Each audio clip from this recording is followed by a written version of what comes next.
Good morning, Vietnam. Oh, the flag's still upside down. This is the Duckland 1 edition of his news, the way I see it. We're going to start off with, this is the song that I think should be the protest song here for this new movement that I'm going to comment on here in a second. This is made famous by Arlo Guthrie.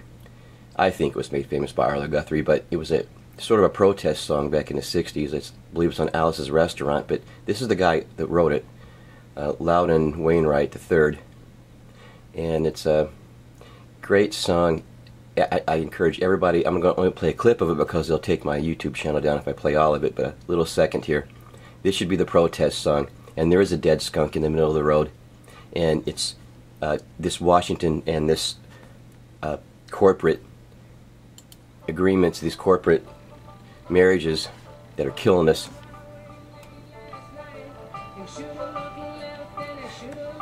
The bankers and the politicians are going to turn this around, this 99%, because the thing is, the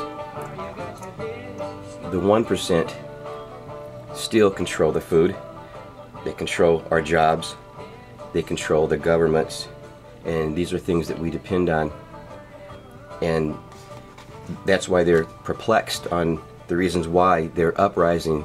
They see us as their dependents, and they're doing a good job for us, and they're perplexed at the uprisings and all over the world here now, and a lot in the United States here.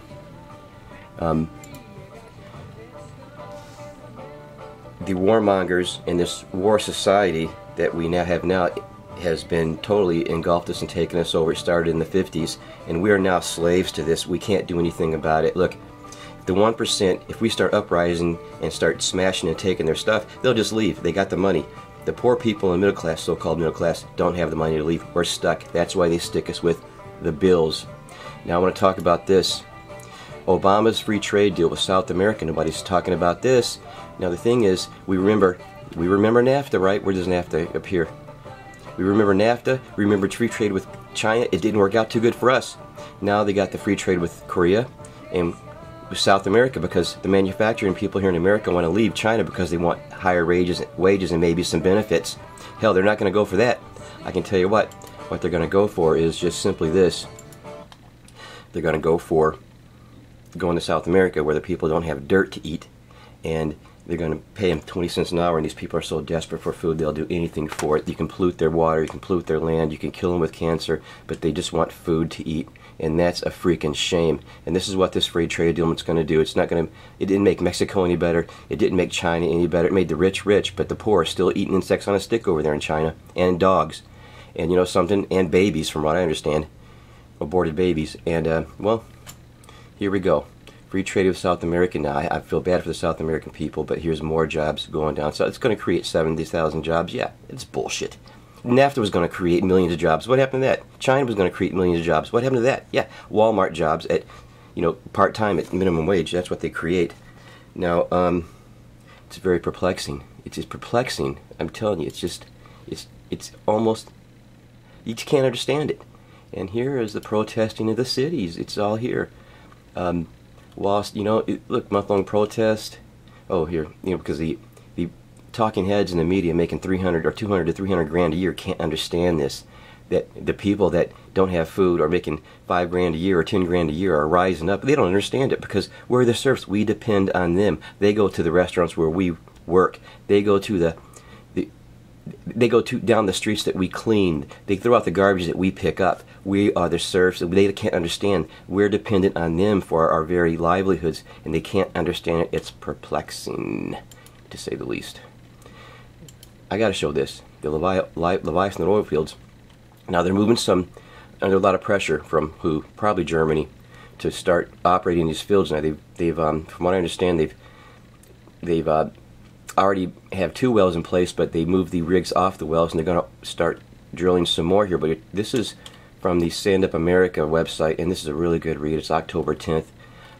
It talks about the Leviathan oil fields, history of Palestine, and Turkey, and this gets us to something else here. It's really cool, I think. Maps. It's not really cool. It's just interesting what's happening right now. There are uprisings all over the Middle East here. Turkey, the generals quit a few months ago, and then they expelled, well, under violence, the Israeli diplomats. And I'm not certain about Americans, but they're kind of iffy there too. But Turkey is gone, the nation directly to the north of Israel here. And I always say focus on the Middle East to see what's happening right now, and this whole place is exploding.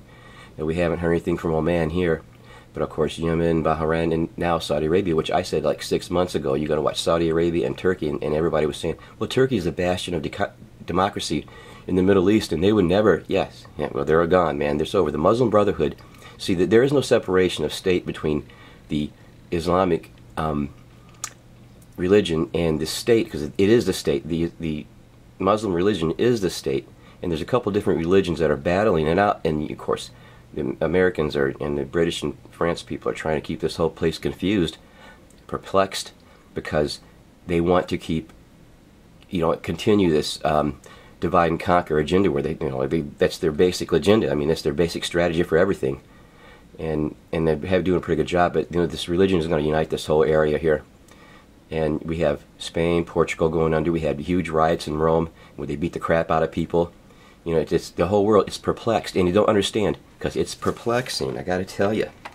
And the jobs bill, and we already went over the free trade with South America. There's a dead skunk, I'm telling you, in the middle of the road, and that dead skunk is this marriage between Obama, or the marriage between the government and these war corporations. The government starts the wars and the corporation supplies them, and everybody makes money.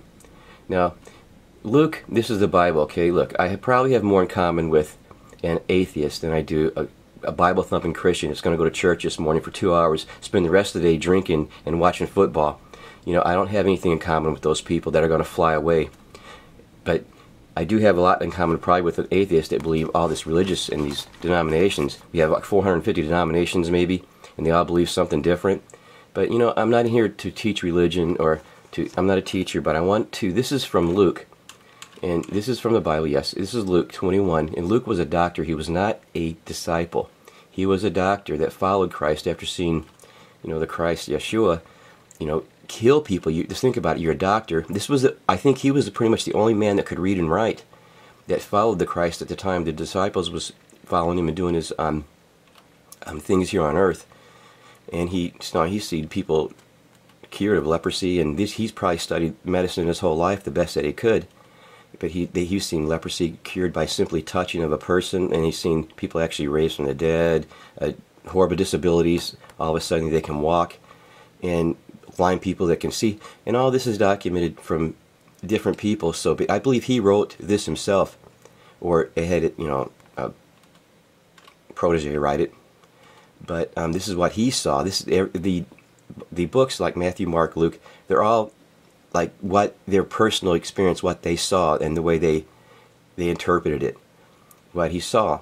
And this is after Christ is doing the Sermon on the Mount, and the disciples come and ask him, well, Christ, what? He's talking about the last days and things that are going to happen, so watch yourself. And the disciples, of course, ask him what's going to happen in these last days.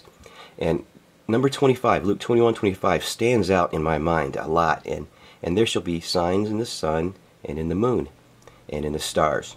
Now this is what Luke says that Christ said out of his own mouth. And upon the earth distress of nations with perplexity, the sea and waves roaring. He's not talking about the sea and the ocean, you guys. He's talking about the sea of people and the roaring, the uprising, perplexity. It's confusing. Nobody knows, but it's happening. Signs in the sun and in the moon. Man, if you don't think there's signs and celestial signs right now going on, then you're nuts now. Ellen came, no big deal, but there's signs. And seems to be a lot more signs in the heavens than there have been, because we have the technology to, of course, track the things that are happening in the sky. But not only that, from our own things we have launched in the sky, our own satellites and ships that are falling back to Earth. And in the moon and in the stars and upon the earth, distress of nations with perplexity. It doesn't say nation rising against nation. It doesn't say wars. It says distress of nations. And I just kind of, people that will believe Nostradamus, they'll believe Edgar Casey, You know, there's a lot of, the lady in France that lived in a cave, they believe a lot of things, a lot of predictions or prophecies. But, you know, I mean, like I said, I would have more in common with the atheist, because I would point out that this is prophecy, and you can't deny a lot of it. But we're going to, these seas and waves are warring, and there's a dead skunk in the middle of the road, and this is duck out.